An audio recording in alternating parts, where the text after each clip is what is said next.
నమస్తే, welcome to speed news.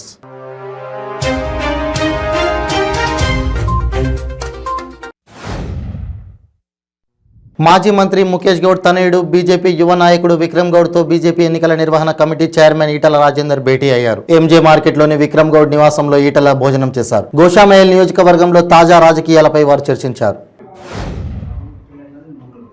LB Nagar Congress party incharge Malreddy Ramareddy Gaddi Annaram division పరిధిలో వివి నగర్ కాలనీలో పర్యటించి నీట మునిగిన ప్రాంతాలను పరిశీలించారు. నగరంలో 4 రోజుల నుంచి కురుస్తున్న వర్షాలకు ఇండ్లలోకి నీరు చేరి స్థానికులు తీవ్ర ఇబ్బందులు ఎదుర్కొంటున్నారు.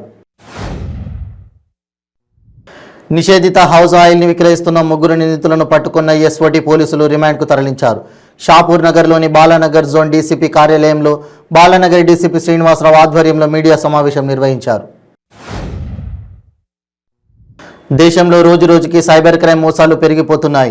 ఎట్టి పరిస్థితుల్లోనూ సైబర్ క్రైమ్ నిందితులను నమ్మొద్దు అంటూ పదే పోలీసులు హెచ్చరిస్తున్నప్పటికీ పబ్లిక్ మాత్రం అదే మోసపోతూనే ఉన్నారు.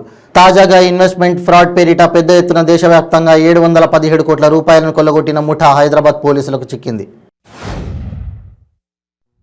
ఆదిలాబాద్ జిల్లాలో భారీ వర్షం కురుస్తోంది. ఎడతెరిపి లేకుండా కురుస్తున్న వర్షానికి వాగులు నదులు పొంగి పొర్లుతున్నాయి. జైనద్ మండలం పుసాయి వద్ద వాగు ఉధృతంగా ప్రవహించడంతో ప్రముఖ పుణ్యక్షేత్రం ఎల్లమ్మ ఆలయం జలదిగ్బంధంలో చిక్కుకుంది. ఎగువన కురుస్తున్న జోరువానకు తాంసీ మండలం మత్తడివాగు ప్రాజెక్టులోకి వరద నీరు భారీగా చేరింది. దాంతో ప్రాజెక్టు అధికారులు 3 గేట్లను ఎత్తి దిగువ నీటిని వదులుతున్నారు. పశ్చిమ గోదావరి జిల్లా తాడేపల్లిగూడెం అర్బన్ తెలుగుదేశం ప్రభుత్వంలో టిట్కో గృహాల పేరుతో 1000 కోట్లు దోచేశారని, 100 కోట్లు మనీ లాండరింగ్ చేశారని ఉప ముఖ్యమంత్రి దేవాదాయ శాఖ మంత్రి కొట్టు సత్యనారాయణ విమర్శించారు. కాకినాడ రూరల్ మండలం Sarpavaram junction Sri Durga mini goods auto owners and drivers welfare అసోసియేషన్కు చెందిన సుమారు 380 మంది సభ్యులు వైసీపీ నాయకులు వైసీపీ పార్టీలోకి జాయిన్ అయ్యారు. బిలియర్డ్స్ అండ్ స్నూకర్స్ విభాగాలలో శిక్షణ తరగతులు నిర్వహించాల్సిన అవసరం ఎంతో ఉందని, ప్రభుత్వాలతో పాటు సంస్థలు వీటి నిర్వహణపై ప్రత్యేక దృష్టి సారించాల్సిందిగా అర్జున్ అవార్డు గ్రహీత వరల్డ్ బిలియర్డ్స్ ఛాంపియన్స్ అశోక్ సౌండిల్య కోరారు. పార్వతీపురం మన్యం జిల్లా సాలూరు నియోజకవర్గంలో పేదలకు గృహ నిర్మాణాలు త్వరగా పూర్తి చేయాలని జిల్లా కలెక్టర్ నిశాంత్ కుమార్ అన్నారు. సాలూరు మున్సిపల్ పరిధిలోని నెలపర్తి హౌసింగ్ కాలనీలో జిల్లా కలెక్టర్ పరిశీలించారు. మంజూరైన ప్రతి గృహ నిర్మాణ పనులు ప్రారంభం కావాలని ఆయన స్పష్టం చేశారు. శ్రీశైలం దేవస్థానంలో ఆలయ ట్రస్ట్ బోర్డు సమావేశంలో శ్రీశైలం ఎమ్మెల్యే శిల్పా చక్రపాణి రెడ్డి పాల్గొన్నారు. 19 ప్రతిపాదనలకు గాను 18 ప్రతిపాదనలకు ఆమోదం తెలిపారు. ఆలయ నూతన క్యూ కంపార్ట్మెంట్ల కోసం 75 కోట్ల రూపాయలు విడుదల చేయాలని నిర్ణయించినట్లు తెలిపారు. సికింద్రాబాద్ బోయిగూడ రైల్ కలారంలో జరిగిన 7వ రోజ్గార్ మేళా కార్యక్రమంలో కేంద్ర మంత్రి తెలంగాణ బీజేపీ రాష్ట్ర అధ్యక్షుడు కిషన్ రెడ్డి ముఖ్య అతిథిగా పాల్గొని కేంద్ర ప్రభుత్వ ఉద్యోగాలు పొందిన అభ్యర్థులకు నియామక పత్రాలు అందజేశారు. మేడ్చల్ జిల్లా దుండిగల్ మున్సిపల్ పరిధి మల్లంపేట కొత్తగుంట ప్రాంతంలో వరద నీళ్లలో చిక్కుకున్న 50కి పైగా నివాసం ఉన్న కుటుంబాలను సుమారు 200 మందిని దుండిగల్ సీఐ రామకృష్ణ సిబ్బంది బోట్ సహకారంతో బయటకు తీసుకువచ్చారు.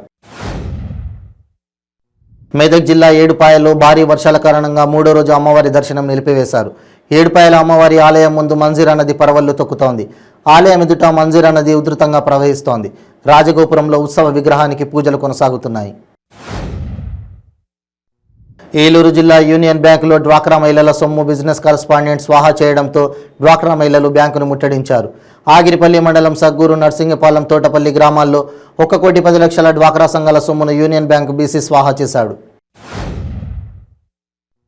అనంతపురం జిల్లా తాడిపత్రి మండలం గన్నేవారిపల్లి కాలనీలో నివాసం ఉంటున్న పావని తాత మృతి చెందడంతో డిగ్రీలో ఒక సబ్జెక్టు తప్పడంతో తీవ్ర మనస్తాపానికి గురై పుట్లూరు రోడ్డు వద్ద రైలు కింద పడి ఆత్మహత్య చేసుకుంది. చిత్తూరు జిల్లాలో భారీ ఎత్తున కర్ణాటక మద్యం స్వాధీనం చేసుకుని 2 లక్షల విలువైన 4,800 ప్యాకెట్ల మద్యం, 5 లక్షల రూపాయల విలువ చేసే తవేరా కారును తాలూకా పోలీసులు స్వాధీనం చేసుకున్నట్లు చిత్తూరు డీఎస్పీ శ్రీనివాసమూర్తి పేర్కొన్నారు. చిత్తూరు తాలూకు పోలీసు ఆవరణంలో మీడియా సమావేశం ఏర్పాటు చేశారు. పశ్చిమ గోదావరి జిల్లా యలమంచిలి మండలం కనకాలయ కాజ్వేపై గోదావరి ప్రవాహం ఉధృతంగా కొనసాగుతోంది. ఎగువ నీటిని దిగువకు విడుదల చేయడంతో కాజ్వేపై నీటి ప్రవాహ ఉధృతి కొనసాగుతోంది. కడప జిల్లా పులివెందులలోని ఏపీ కారులో ఏర్పాటు చేసిన ఫార్మర్ సైంటిస్ట్ కోర్సు మొదటి బ్యాచ్ను వ్యవసాయ శాఖ మంత్రి కాకాని గోవర్ధన్ రెడ్డి ప్రారంభించారు. కరీంనగర్ జిల్లాలో బండి సంజయ్ అభిమాని ఆత్మహత్యాయత్నం చేశాడు. మానకొండూరు నియోజకవర్గ బీజేపీ నాయకుడు బండి సంజయ్ అనుచరుడు సొల్లు అజయ్ వర్మ ఆత్మహత్యాయత్నం చేశాడు. అల్లూరు జిల్లా విలీన మండలాల్లో గత 3 రోజులుగా ఎడతెరిపి లేని వర్షం కారణంగా వాగులు వంకలు పొంగి పొర్లుతున్నాయి. చింతూరు మండలం ముక్కునూరు బ్రిడ్జిపైకి నీరు చేరడంతో 2 మండలాలకు రాకపోకలకు అంతరాయం ఏర్పడింది. చీకటి వాగు పొంగి రహదారిపై నీరు చేరడంతో పలు గ్రామాలకు రాకపోకలకు అంతరాయం కలిగింది. శ్రీకాకుళం జిల్లా మందస మండలం బుడంగో గిరిజన బాలికల ఆశ్రమ పాఠశాలలో సుమారు 30 మంది విద్యార్థినులు అస్వస్థతకు గురయ్యారు. విషయాన్ని గమనించిన ఉపాధ్యాయులు తోటి విద్యార్థులు అస్వస్థతకు గురైన విద్యార్థులను సమీపంలో ఉన్న ఆసుపత్రికి తరలించారు.